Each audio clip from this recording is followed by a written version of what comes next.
Welcome back to the Immaculate Perceptions, the podcast where we talk about sports and often argue. So, guys, how are you guys doing today? My name is BitBoy, joined by Andy, aka producer, by the way, and Armondo B. How are you guys doing? What's been going on in the world of sports for you guys this week? Armando, it's all yours first, buddy. I'm alive and grateful, man. Thanks for asking. A lot going on right now. We got the NBA heating up. Postseason's right around the corner. Right in the throes of the AAF and the Underwear Olympics, a.k.a. the NFL Combine. So we got a lot to talk about. I got a lot to talk about, like Armando just mentioned, the AAF. Lots of actual interesting news. This league doesn't surprise me. I'm also excited to talk some baseball, a little baseball.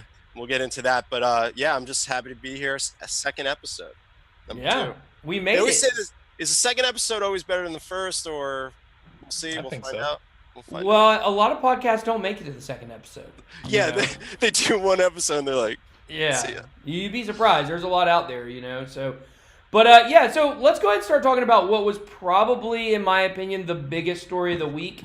Because even though it really was just one, it's in one sport, it kind of puts into perspective the money in all the sports. So, of course, we're talking about Bryce Harper this week signed a 13-year, $330 million contract with the Philadelphia Phillies, which this has no opt-outs, no kind of clauses in there where either party can get out. He's basically stuck there for 13 years. I do think at some point down the road, they could trade him down the road. He's stuck rich as hell. He might as well be like Scrooge McDuck jumping in his pool of money.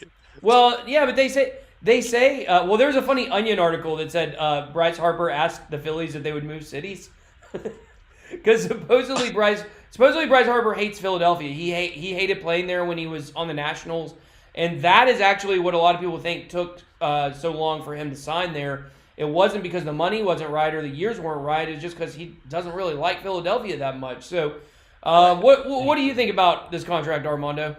Well, I tell you what, the reason why you just said the reason why it took so long for all those reasons. I think one of the biggest reasons it took that long was because the Nationals couldn't match it or were unwilling to match it. There's no salary cap in baseball, so they could have ponied up the dough. They just didn't do it. And, at 26 years old, Bryce Harper's, he's trying to chase the money. He's still in his prime. He still has several years left in his prime.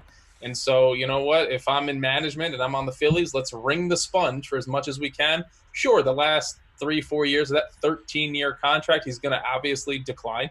But we can capture him now and ride him like a rented mule. So I like it on both sides.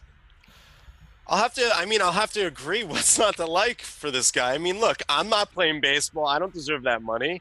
But here's where I'm kind of like, when is a player's contract going to be as worth a franchise in a different league? Like, I think he's more valuable than an AAF team. Oh, for sure. Sure.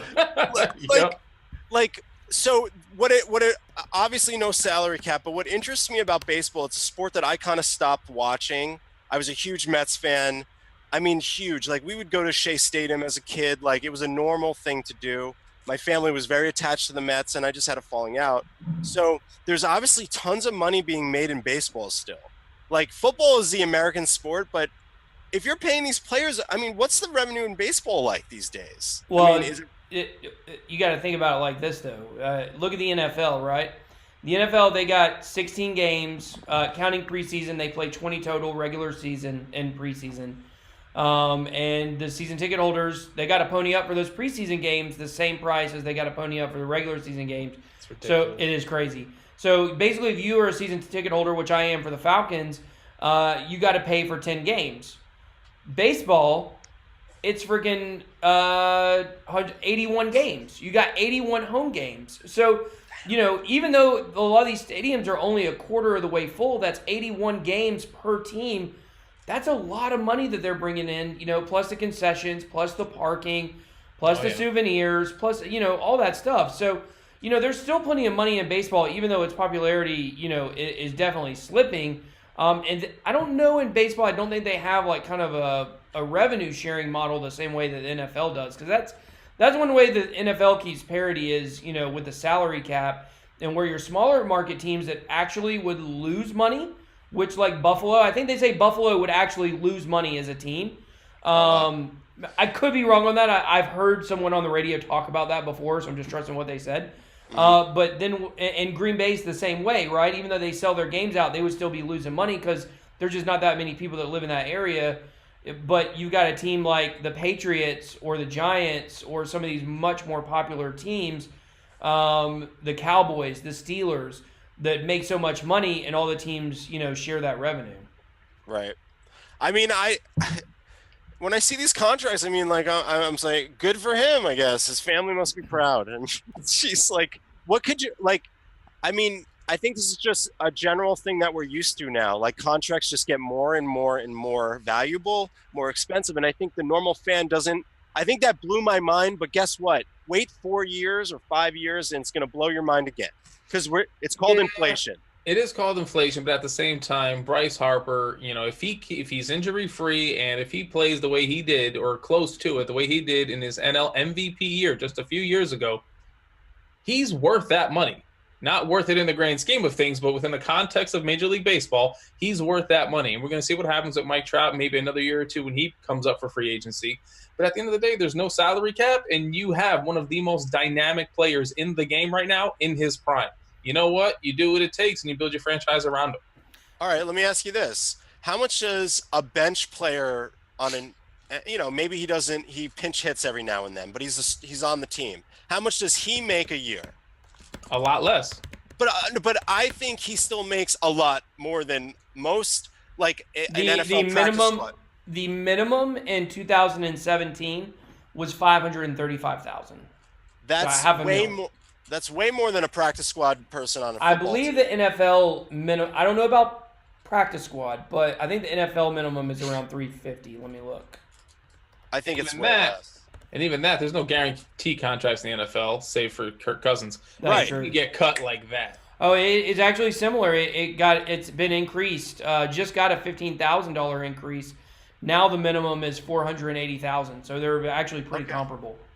So, but your body won't wear and tear as a bench player in baseball, and you'll get paid as much as someone who might play special teams and still has a chance to tear his ACL or do something drastic. That's true. But I would offer that it's harder to get into MLB than it is the NFL. Well, my point is that it's just sports in general is just paying up the dough, like more than ever. And it's like... What about this, though, guys? What about this?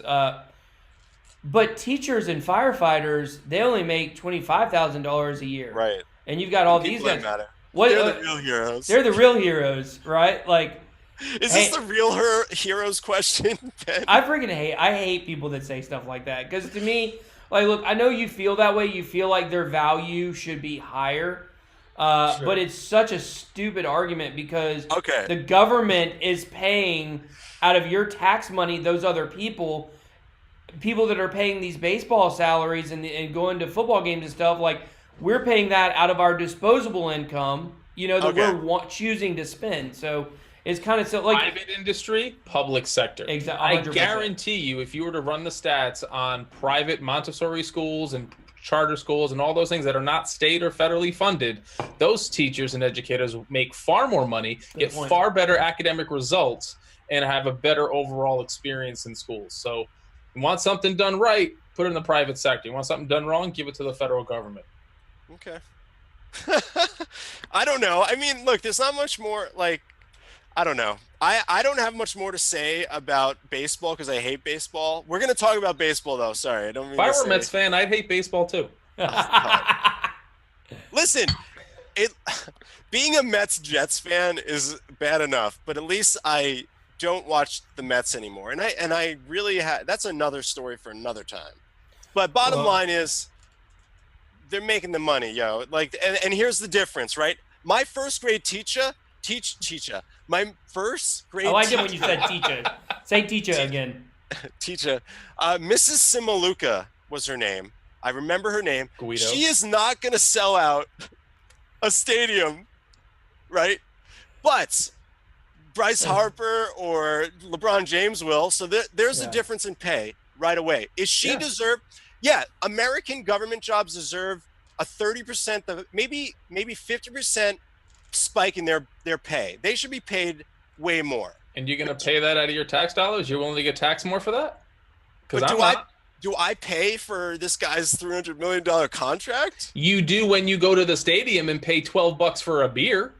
I contribute but when you go to a stadium, you're saying, I'm going to support this team and give them money. Like when you go see a movie, I'm giving this movie my money, and that goes towards the box office. Like, you're telling me you're giving them the money. But you know what happens? If no one went to the games and no one bought the concessions and no one bought the licenses for the seats for the season tickets, things would have to scale back. But these owners of these franchises can and do ratchet up prices, and especially in baseball with no salary cap. They can pay ungodly amounts of money because they can, because idiots like you and me and everybody else who goes to sporting events pays the money to do so. So check out this. It goes with any entertainment. It's not just sports, man. You go to the movies, come on, concessions is spiked. Anything entertainment-wise, that's just how it works. Except the Atlanta Falcons Mercedes-Benz Stadium, where we get $2 hot dogs and $2 Cokes, refillable. That's true. And we don't all live in Atlanta. The concession sales actually went up. It's like the amount of money that they're making actually went up in Mercedes-Benz Stadium since they started doing that. Okay, just a couple interesting stats, and then we got to move on, talk some AAF football here. A couple interesting stats here. The Bryce Harper contract is more money than the top 3 NFL contracts, which are all quarterbacks. Matt Ryan is number 1. I think Aaron Rodgers, and I can't remember who the third one was. But here's just another, just to drive home the teachers' pay versus athletes' pay. There are 864 Major League Baseball players. How many teachers do you think there are in the United States? Oh, man. Lots. I would say thousands. I would say hundreds of thousands, maybe 100,000 teachers. I would say about 250,000. 3.6 million. I was way off. Wow. Yeah, I know that blew me away when I was looking at it just now. Damn, but dude. So yeah, guys, so let's move on. Let's talk AAF football. I actually was busy yesterday. Didn't get a chance to check out the games. I saw we did have a snow game. I guess Atlanta's playing today. We're getting ready for our 4th loss today. So So Andy, what's going on with AAF this week? Well, just so people know that we post this on Monday, you'll have, at this point, there's still 2 more games to go. There's San Antonio and Birmingham playing, and also Atlanta versus Arizona, your team. But we had 2 games yesterday on Saturday, which was San Diego Fleet versus the Memphis Express, and Orlando Apollo versus the Salt Lake City Stallions. 2 good matchups. Now, first, San Diego's coming off of a nice high. They looked good last week. They look good. Against the Express? They played the Express last week? Against the Commanders. No. They play last week, you mean? Yeah. Yes. This week they play our undefeated, our team that has not won a game, the Memphis Express. Yeah. Right? Now, I've declared that I am a Memphis Express fan now. I'm now into week 4. Plant your flag. I'm playing. There's actually a lot of ex-Jets there. I'm going with them. There's all this history. And now Mettenberger, not Hackenberg. Mettenberger. Yeah, Mettenberger. LSU. Yeah. Originally was going to go to Georgia and got transferred. Why wasn't Singletary starting this guy? Guys, the Memphis Express won their first game in the history of the Memphis Express. We're the only team without a win now. Now, who are we playing today? Today, you guys are playing the Arizona Hotshots, who coming off of a loss, I believe. Yeah. They're going to come out hot. Yeah. Not only that, they're going to be doing this. You know that the Hotshots is named after the firefighters that fought, and they're doing this huge ceremony today. So I don't know if Atlanta's going to. This is like the freaking Katrina game, Katrina Falcons game. So, kill me, please. San Diego Fleet lost 23-26 in a really tight game. And guess what, guys? Here's the story there. I'm going to tell you something that a kicker, they brought on a new kicker a week ago. His name was Austin McGinnis. Which team is this for? This is for the Express. Okay. He hit the potential game-winning field goal, which ended up being the game-winning field goal. This guy was a financial advisor 2 weeks ago. He was not playing football. Nice. Not a financial advisor. You play college football in this in this area, right? Can you come kick for us? This guy gets the game winner. Great story. There's a good story for the AAF.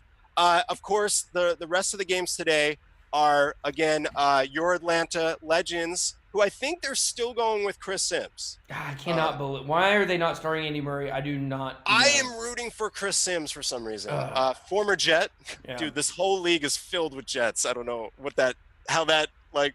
Does that mean we like a lot of garbage players? Or, yeah, that's exactly. It means you drafted terribly. or it means the Jets are very scouty. Like we have a lot. Like Robbie Anderson is an undrafted rookie, and he turned out to be a pretty damn good receiver. You know, but then the Birmingham Iron are going to be possibly the second team to go undefeated because the Orlando Apollo beat the Salt Lake City Stallions yesterday in the first ever AAF Snow Bowl.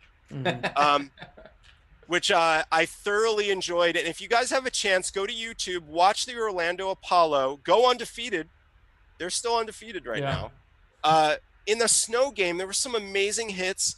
If you go to YouTube, there's some awesome highlights there. You just look up Orlando Apollo versus the Salt Lake City Stallions. Watch it. It's like epic. I mean, we always enjoy the snow game, right? Yeah. Anytime I play Madden, I'd always set the weather settings to snow just so the screen would just be covered in white. Yeah. Well, I remember when we first, I'm sure we all played football games growing up. When you first could do stuff like that, like I remember those games, you're like, oh my gosh, I can change the weather, I can change the stadium, I can do this and that. That was, so much fun. So my son's name is Madden, if that tells you guys anything. Oh, really? Yeah. Okay. My dog's name is Eli. There you go. Eli? Okay. Eli Manning, baby. All right. Well, let me round this off and get through this. There's one more piece of news I have to talk about before, obviously Birmingham has a chance to go undefeated. We'll see. And Atlanta has a chance to win their first game. We'll see. That's pretty much the news. But Johnny Manziel has left the CFL for some kind of conduct. They said, shocking, goodbye. No longer want you in the CFL. I don't want to go too much into that. But what the other news is that apparently he wants to play for the AAF, or there's a rumor that he should play for the AAF. The AAF did comment, I believe, that they would consider a tryout if he gets his shit together. Okay, so I am allowed to say shit on this podcast, I think. Right? Twice now. Damn it. Twice, yeah. I think it's allowed. What do you guys think of Johnny Manziel in the AAF? You think it's a good move, bad move? Yeah, I want more Johnny football. I mean, when he was in college, he was one of the most fun quarterbacks to watch. When I look back over the last, 10 or 15 years, Tim Tebow, Cam Newton, Johnny Manziel, those are probably the three most fun quarterbacks to watch, in my opinion. So, of course, all SEC. That's how we do it around here. But, I would love to see him get a chance. And you know what? Look at what's happening with Trent Richardson right now. Trent Richardson is going to get a camp invite next year. He's going to. I'm sure of it. He doesn't have the yards, but he has 6 goal line touchdowns, and that is totally something the NFL wants. You have a goal line rusher. Stat. That's an inflated stat. We have an offense that only has to matriculate the ball down the field because they can't do big shots. He's going to get a tryout, man. At least 2.5 yards per carry, punching it in every time. Dude, he looks like a beast, but he's a beast on the goal line. I would give anything if the Falcons had a back that on 3rd and 1 or 4th and goal from the 1 or 2, we could give the ball back. We don't have one. Devontae Freeman, Tevin Coleman, neither one of those guys are good for getting that 1 yard. And you got a guy here in this league consistently showing he can do that. Like, yes, it takes up a roster spot. Not much more. It takes up a roster spot, but you know what? That's what C.J. Anderson was supposed to be for the Rams. And Gurley got hurt, which is another big story we're not even going to get a chance to talk about. Well, Gurley diagnosed with an arthritic knee could be pretty much done. So, well, guess there's another story of another running back named Zach Stacy who was very much was on the Rams. On the Rams. He was a fantasy player people would pick up. Yeah. And he is having a resurgence with the Express, and he is doing really great, and he deserves a tryout. There's a bunch and then there's Charles Johnson on the Apollo. Played for the Packers, I believe, the Vikings, I think. 17 games, if I'm wrong, let me know. And then he kind of just went through the camps and just never got picked up. And now he's the leading receiver in the league. He looks really sharp. If an NFL team doesn't try them out for preseason, they're crazy, because these guys are coming off. Now, here's the other question before we get out of here, before I have my little rant. Other question, how much more experience, or I think the leg up, are these guys going to have in tryouts when the NFL camps start? These guys are coming off a season of football. They're ready to roll. They played 10 games. They're like going to be on fire. They're going to be consistent. Two things. One, it could go really, really well because they'll be fresh, because they'll be in game shape already. And the other side of it, or they're injured, and they can't go full bore for these tryouts. So these guys are going to play all year round. That's what's going to happen, though, if any of them get signed all year round. Some will get signed. It's just a matter of time, before that happens. Who knows who there will be, but there will definitely be. I can guarantee you there will be at least 2 to 5 players that end up on NFL rosters next year. I think that's a more, guarantee. man. I think more. I said at least. I believe at least definitely could be a lot more. So, and just to finish, my real rant is not about Hackenberg, but about the Memphis Express, and that I have now decided they are the team I'm going to root for because of just my connection to them. When you're watching sports and you finally get that feel with a team, and you're like, okay, I feel like my roots are with them. So first of all, they suck.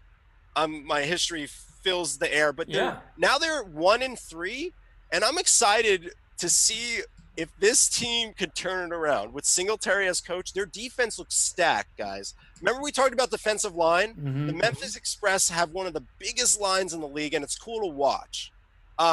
So I'm rooting for you guys. Hackenberg, you're probably going to have a job still. God bless you. At least they'll pay you a couple of bucks here and there, buddy. But after this, I don't want to say I hope I see him bagging groceries. That's pretty rude. It worked for Kurt Warner. It worked for Kurt. Yeah, it's true. It did. But anyway, guys, the AAF continues to be entertaining, especially with the snow game. I'm excited to see tonight. And hopefully I'm rooting for your Atlanta. I like the Legends because I like Chris Sims. I think I predict Atlanta wins tonight, their first game. Yeah, I certainly hope so. I hope we get a win, but at the same time, I doubt it. Okay. And, to some extent, I kind of feel like, let's just go ahead. Let's go 0-10. Let's get the number 1 draft pick next year, and let's rebuild. Also, shout out to the AAF _ football Reddit. Not to be confused with the AAF Reddit. I was confused. I thought this was the main Reddit. It's not. They have more subscribers. Oh. Shout out to you guys. You guys have the best memes. It's freaking amazing. God bless you. That's it. So awesome. Well, okay. Well, thanks for filling us in on the happenings on the AAF. And thanks for wishing my team good luck, even though I'm trying to tank our first season here. Let's move on. Let's do our sports Twitter shout out, where we all shout out somebody on Twitter revolving around sports that we think are doing big things. I'm going to start this week. I'm going to shout out a professional NBA basketball player by the name of Trae Young of the hometown Atlanta Hawks. I am a Lakers fan, but I do cheer for the Hawks too because they are the hometown team. But Trae Young, his Twitter handle is at the Trae Young. That's TRAE. And he scored 49 points in a game this week.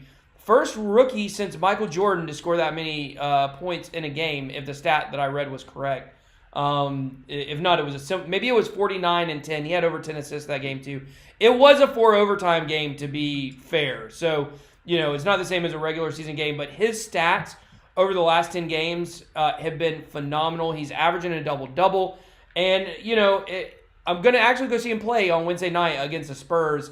And I'm excited, excited to see the Hawks have, a player who can actually play and not be fundamental, but be exciting. We haven't had an exciting player in Atlanta since Josh Smith left. And Josh Smith had his own baggage of problems as well. So very excited to see that. So big shout out to him. Definitely should be in contention for Rookie of the Year. I believe Luka Doncic will probably win it, but, definitely pulling for Trae Young. Okay. I told you guys before the podcast who I was going to do, but, that's too old school. I just got into that. I don't want to shout them out. So who I am going to shout out is one of my favorite sports Twitters, my absolute number one, and you guys could probably guess, it's the New York Jets Twitter. And it's at NY Jets. It is absolutely some of the best coverage for me as a fan. They do so many clips, and you know how you guys know I love social media and like Twitter and stuff. They're one of the teams. I've seen some teams in the league that aren't so good on social media. Like that does exist, guys. There's pro teams that are bad at social media. The Jets are damn good at it. They always have the highlights up. Plus, I just wanted to shill them because I love the Jets, and I'm tagging them on this tweet, of course. So I hope they like this. So there you go. Excellent. Well, my Twitter shout out goes to Jason McIntyre of the Big Lead and Fox Sports 1. He is at Jason R. McIntyre, McIntyre. Lots of great takes, lots of breaking leads and news. And speaking of which, just saw on the Big Leads Twitter page just an hour ago, Nick Foles reportedly expected to sign with the Jacksonville Jaguars. I've been hearing about that. Guy keeps extending his career. Good for him. It's amazing. So, yeah, shout out to McIntyre. Nick Foles, late 20s. How do you spell his last name? McIntyre. All right, got it. Are we talking about Nick Foles, the kicker? No, the quarterback of the Eagles, man. Wait, I'm sorry. I mixed up. He did win the Super Bowl? Oh, my God. And that MVP? Is really bad. What was I thinking about? Yeah, of course. You're watching too much AAF. Dude, I'm thinking of a kicker, and I forgot his name. Oh, my God. Yeah, so he's with the Jaguars. Nick Foley? Nick Folk. Yes. I'm sorry. So I mishold it, and I'm like, I'm sorry. Yeah. To the Jaguars, that makes absolute sense to me. That they're going to do good with him, I think. They already have a good team. Yeah, which means that the Jaguars are not going to be tempted to trade with the Cardinals for Josh Rosen. Hopefully he comes to my Giants. Because I was like, why do we care about a Josh kicker? Rosen? Yeah, because there's a lot of talk that the Cardinals are the number one pick will say Kyler Murray, which brings us to some NFL and the Combine. Ben, take it away, buddy. Yeah, that'll bring us to that, but I do want to make a comment on that. I believe that is all smoke and mirrors. I don't think that's a real thing. So I think that the Cardinals want. This is the draft game. This is a draft game here. The Cardinals want teams to think that they're going to draft Kyler Murray with the number 1 overall pick, so they will trade up for the number 1 overall pick, and they can trade down to 3 or 4 and pick out a couple extra draft picks. That's probably what's going on. I would agree with you, except the comments that were made by the now Cardinals head coach was not the Cardinals head coach. He was just speaking just like, man, if I was a head coach, I'd take him with the number 1 pick. And then later ended up getting the job. Yeah, fair enough. There was no way for him to know that. Are we talking NFL draft right now? Or? Yeah. So, we're going to talk about the Combine, actually, leading up to the NFL draft. So my son, he's 7 years old, and we've been watching the Combine this week. He's, like, absolutely entranced by it, but he doesn't understand it. He's like, Daddy, why are they running 4 seconds? I don't understand. So it's been kind of fun, like, explain to him what the Combine is and stuff. But we had big news this week with the Combine where Kyler Murray measured in at 5'10 and a half.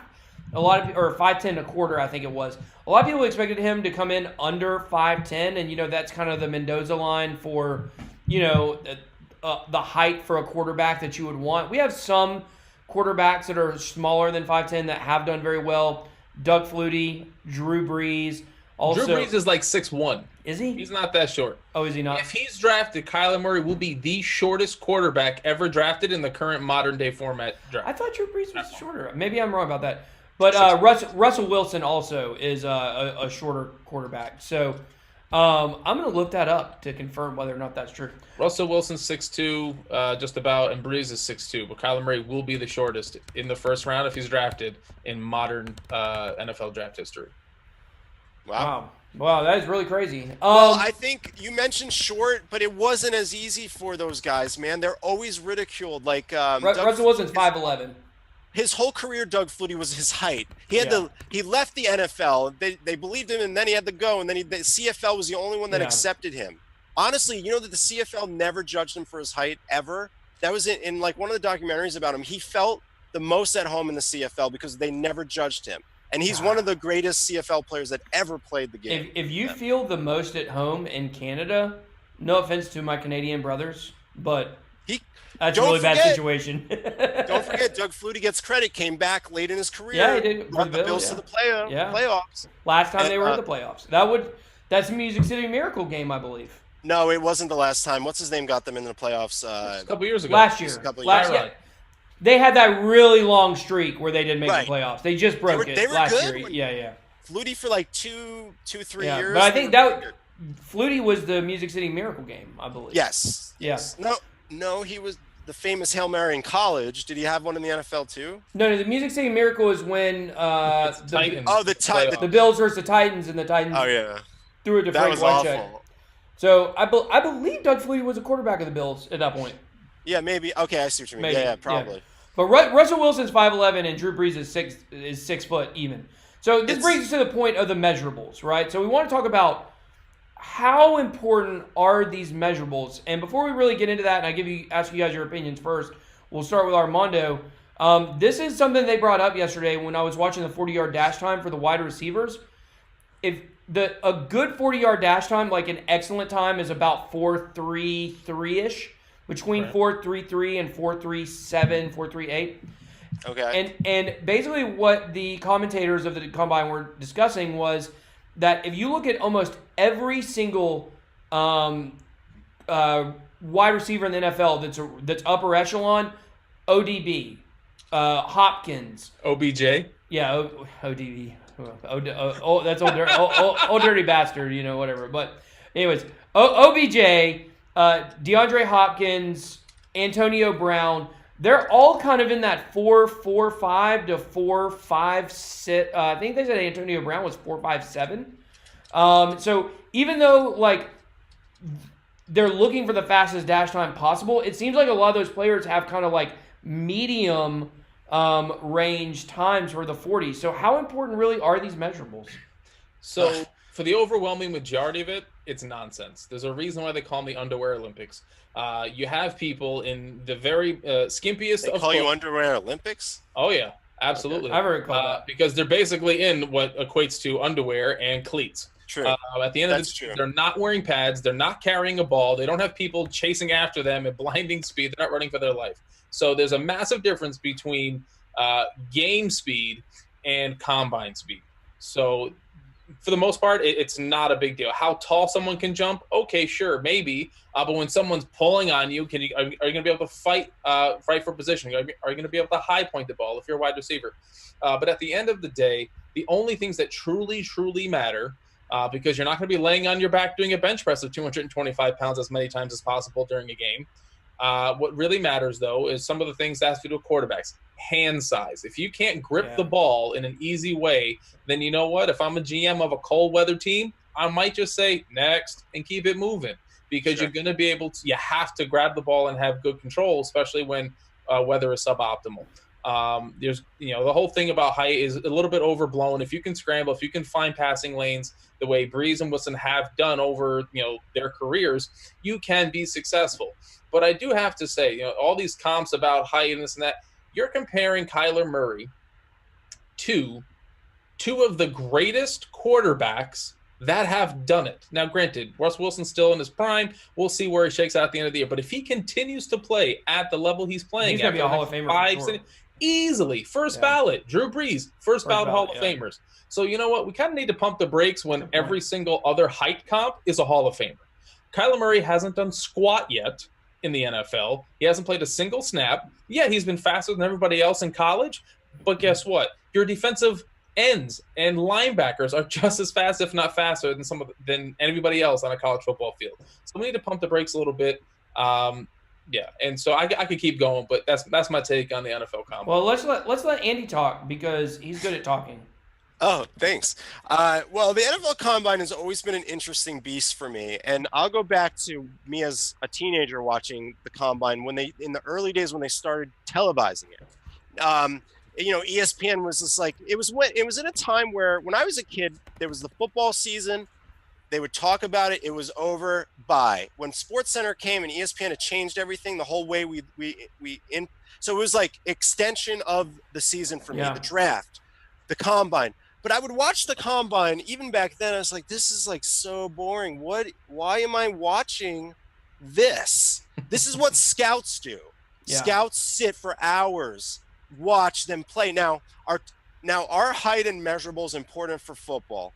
I would say absolutely. Are there rare moments with players that are not the normal size of a football player that do well? And I'll make an example for basketball. Muggsy Bogues was short as hell, but still had a long career and was able to shoot, and he still survived. But that was a rare moment, like Doug Flutie.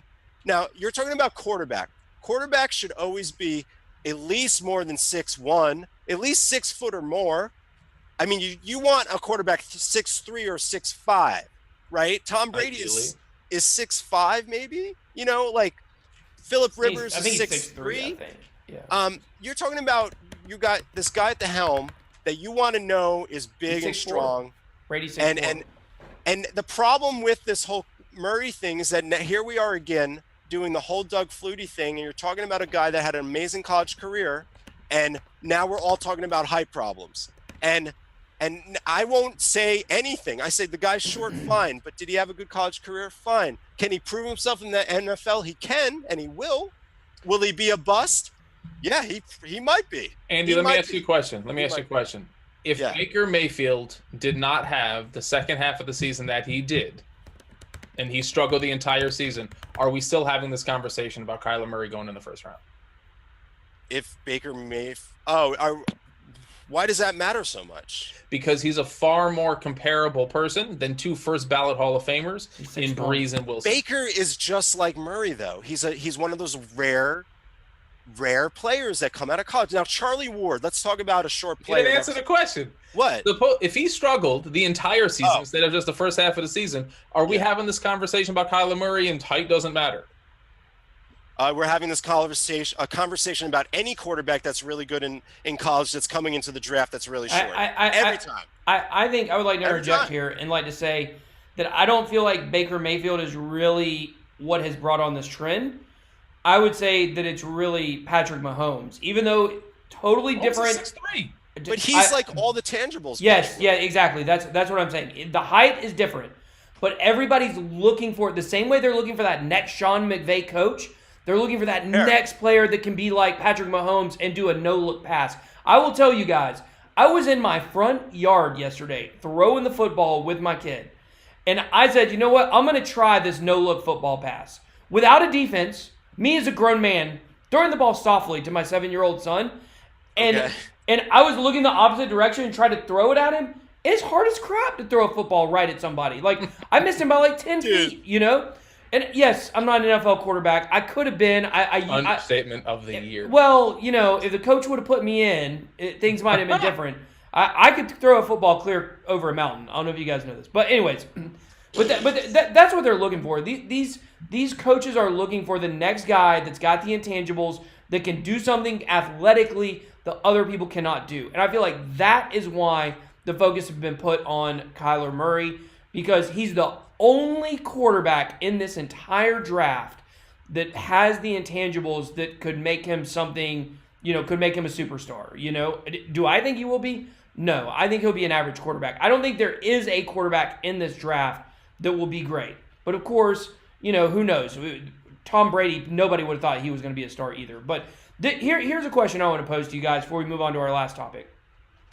I was listening to the radio yesterday while they were all talking about Kyler Murray, and I was thinking to myself, you know what? I wonder if so many of these measurables are really just kind of like, they're not made up, right? I mean, they're obviously real measurables, but the criticism of them, it's like the teams collude kind of like, okay, let's find one thing about this guy that we can all nitpick on to help with contract negotiations, you know? Like where, okay, Kyler Murray, we're going to draft you first, but we're not going to pay you as much as we would have paid, you know, whoever the last number 1 draft pick was. Do you guys think there's any kind of collusion in that in terms of this combine and this nitpicking of all these measurables? I think it would have been far more likely of that if the new collective bargaining agreement didn't change the new payment structure for first-round draft picks. I think the last major one was what? Jamarcus Russell or Matthew Stafford? Yeah, Stafford. You know, so after that, it all got scaled down a whole lot. So probably not as much now, but I would not be surprised. Always looking forward to nickel and dime it. Yeah. I when it comes to contracts and the whole like rookie contract thing, I I don't know. It's shady. You remember when Carson Palmer got a crazy contract before he was even drafted? Yeah. Like, I don't know. I think it's a little better now in the NFL, to be honest with you, with rookies and fair pay. It's been good for the teams too. It's been that was one of the like positive changes for the NFL in the last few years, was changing the way they pay rookies. Yeah. But just my final point about drafting Murray. My example from last season is that we drafted Sam Darnold, but as a fan, I was like, I don't want what's his name with the Browns. I don't want Mayfield. I don't want him because he wasn't Darnold had all the tangibles. And there's some safety. There's a feeling of safety when you have a quarterback that has the tangibles. Matt Ryan. Matt Ryan. Like, you don't have to worry about him. With him, he's running around all over the field. Of course he's good, but not everyone could do that. And he's not going to be able to do that for years and years. But he might. Who knows? Russell Wilson is the one exception. Drew Brees doesn't really take hits because he has so fast. He's so fast releasing the ball, but Russell Wilson runs a lot, but he doesn't take hits because he has pretty much perfected his game to where he either slides or gets out of bounds intentionally to make sure he'll go out of bounds 5 yards before he could, before where he could have gotten, just not to take that hit. And most quarterbacks have been running around because his offensive line's been terrible the last few years. Also, it's hard for them. You want a quarterback that can look over the line. Yeah. That he struggles, and that's why they always run. Once he runs out of the pocket, the whole field opens up for him. He's not blocked by 6'4", 6'6" linemen. Tom Brady could see over them. Sam Darnold, who's 6'3", he could throw over them. Even a 6'1" could get over them. Well, you're talking what? Is he 5'10" or is he really 5'9"? He's 5'10" and a quarter is what he measured. Oh, and the quarter. And that's without cleats on. Yeah.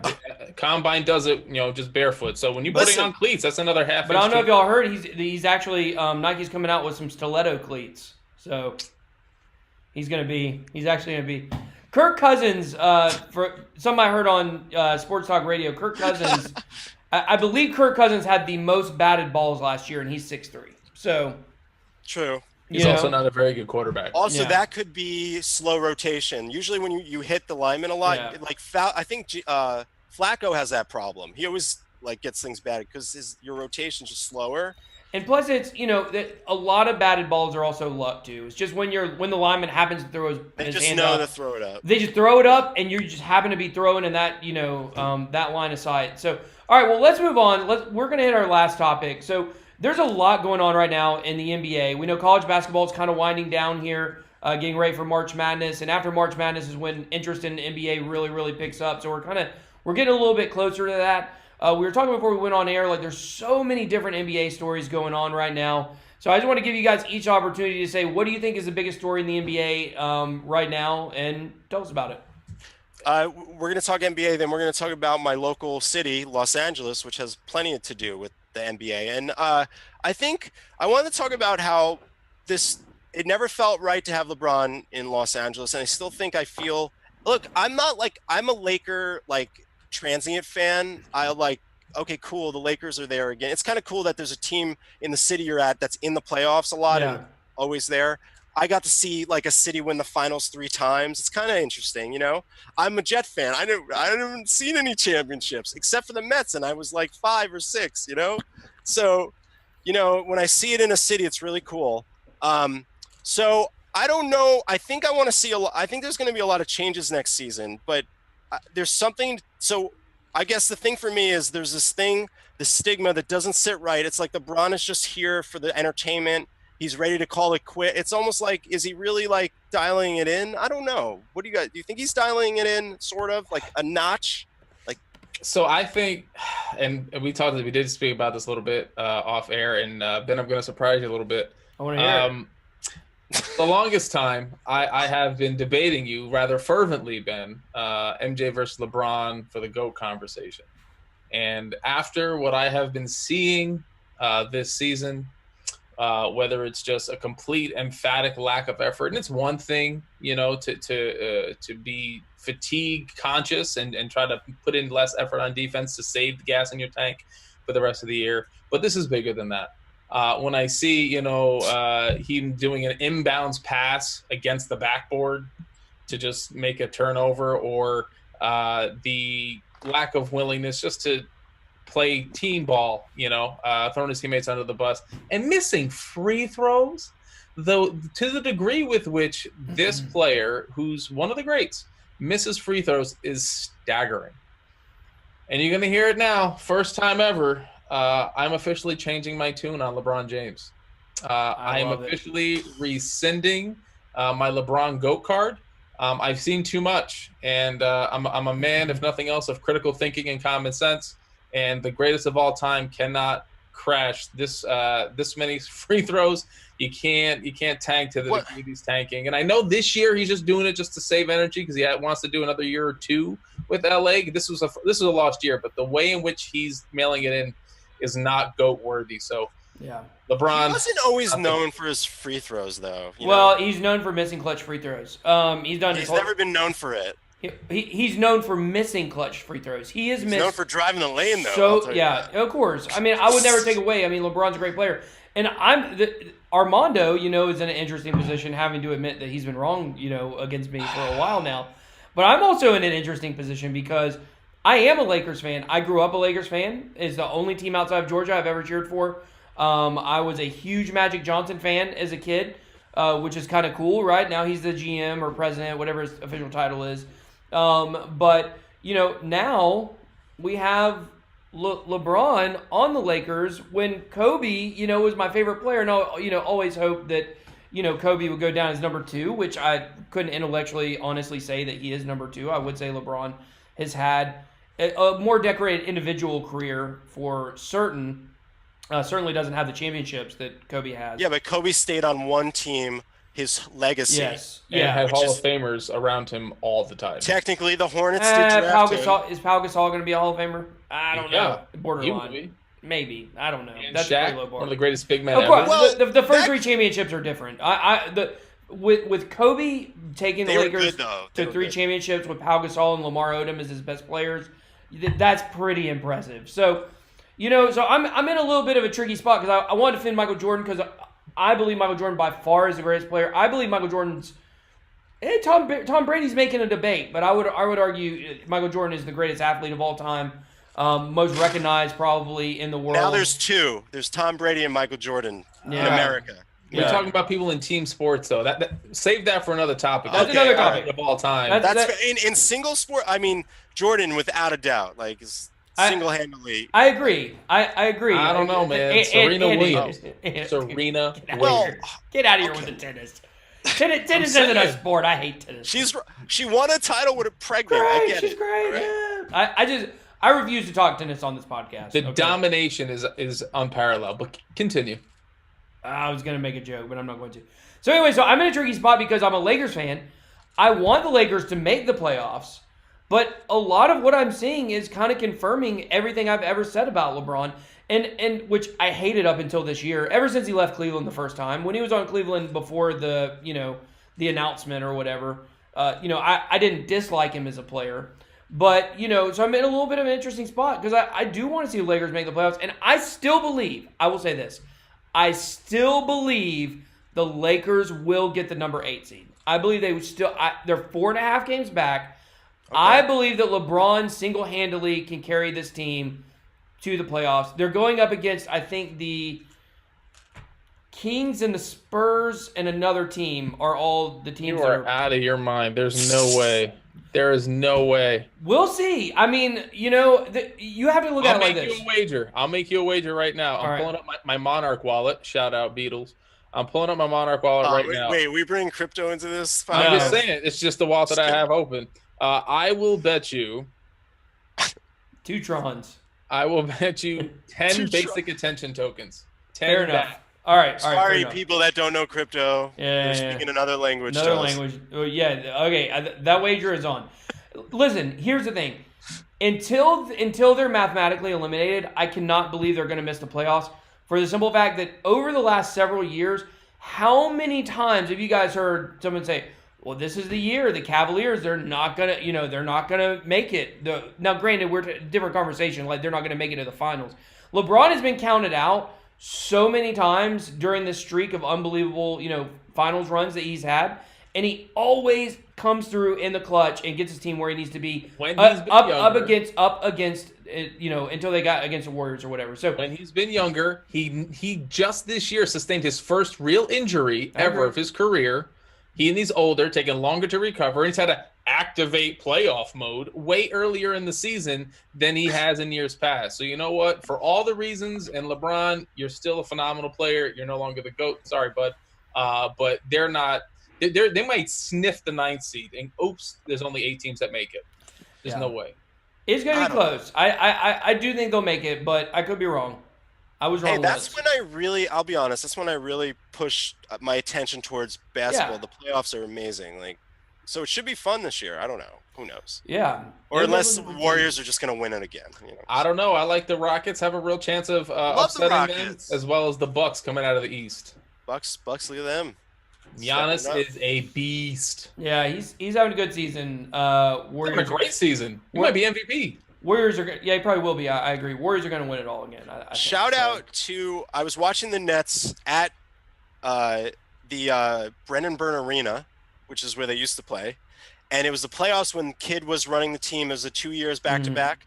The first round of the playoffs was the Bucks, but it was a weird year because Gary Payton was traded to them for the rest of their season. So it was Gary Payton and Sam Cassell on the same team.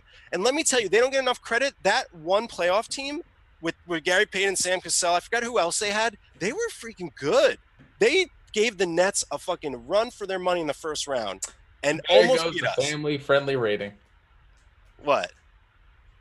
Oh, I did it. You did it again. Oh, I let one slip. All right, that's better. Fine. That's progress. Yeah, progress. I'm down with it. I'm down. Are you okay with that? I'm sorry. It's fine. No, I get heated when it's about my Nets or my history. The heat builds up inside me, and the jersey comes out, and that's why I curse. And sorry everybody, this won't happen again. I told them I wouldn't curse. No, it's all good, man. It's all good, man. You guys gonna keep me on the podcast? We're gonna keep you on the podcast. But interestingly enough, the Bucks are coached by old Coach Bud Budenholzer, who brought the Hawks to their only 60-win season, I think, probably ever. That's the name of a guy you want to get a beer with, Well, before he coached his first game in Atlanta, he had gotten a DUI. So okay, well, maybe not. that was the joke. We called him Coach Bud, because So, but he is an excellent coach, and I hated when the Hawks let him go or he resigned, whatever it was, because I knew whatever team got him next, and now he really had some players. And I do think probably due to his coaching, I think that the Bucks probably will win the East this year. But I do think the Rockets or the Warriors are up and down. We've seen them at their best, seen them at their worst. I think they just have too much talent on that team to lose. The good news, though, for the rest of the NBA is Kevin Durant will be going to the Knicks next year. You heard it here first. Live reporting from the podcast. You guys can hold me to that. Yeah, I believe so. So I do not believe Kyrie will be in Boston next year. He will either be in LA or in New York. So another LA moment. I don't want him. I don't want him in LA. I don't unite with LeBron again. Oh yeah. I don't think that's gonna happen. There's been talks of it. I don't personally. I don't want to see it happen. There's always talks of something, right? But he is had Larry Bird coming out of retirement to play for the Celtics? He had that big thing. He had that big thing though, where he apologized to LeBron pretty much publicly, like trying to mend the fence. So Boston, he is a team chemistry killer. You saw how much better Boston did last year without him on the court. So sure, but I'll tell you what, LeBron, Kyrie, I think it'll land Anthony Davis in free agency. That's a really good big three right there. They're not going to end up. They can make that happen. I don't think they'll get Anthony Davis. I think he'll end up going somewhere else. I think that was botched. I heard that was botched this year. So it was this year or bust. So well, I guess that is all the time we have for today. We may have even gone over. I don't know how long we want this podcast to be, but that was seemed like a good amount of time, guys. It feels like it's around an hour, and that's about that feels comfortable. Yeah. Can I give some shout outs to our social media that's kind of rolling out? Let's do it. So first of all, we have a Twitter, and it's called it's very simple. Ben gets well, we had a Twitter, but that is no longer the Twitter. Long story. Follow us at IP Pod. It's that simple. Immaculate Perceptions, but it's IP Pod on Twitter. Shout out to NFL Blitz for following us.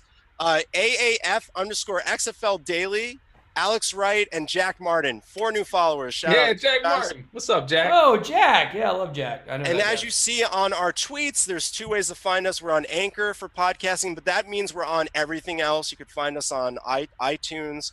We're on Google Play, but just stick to our Anchor. There's some fun things there. And of course, YouTube, right, Ben? That's right. YouTube. Immaculate Perceptions. Just search. I was gonna say Google us, but that's not actually a verb. I don't think we're Duck, Google. go. Yeah. Search YouTube Immaculate Perceptions, and we'll come right up. So. Armondo, you should tell them that you do sign language because I think that's really cool. Like, yeah, I mean, it's in the name, Crypto Terp. I'm a sign language interpreter by education, and crypto and sports geek by choice. Maybe one of these days I'll interpret our conversation, but that would take an awful lot of brain space. Can you do like something like "Thanks for listening," and we'll see you next time? I just realized. All right. I just realized after all this time that Terp is short for interpreter. I always thought it was like a Maryland thing. I'm such an idiot. That's all right. Just like my name is. Can you sign BitBoy? You're an idiot. Real quick. Yeah. Where's that dunce cap? I need that. The big I right there. Ding. Ding.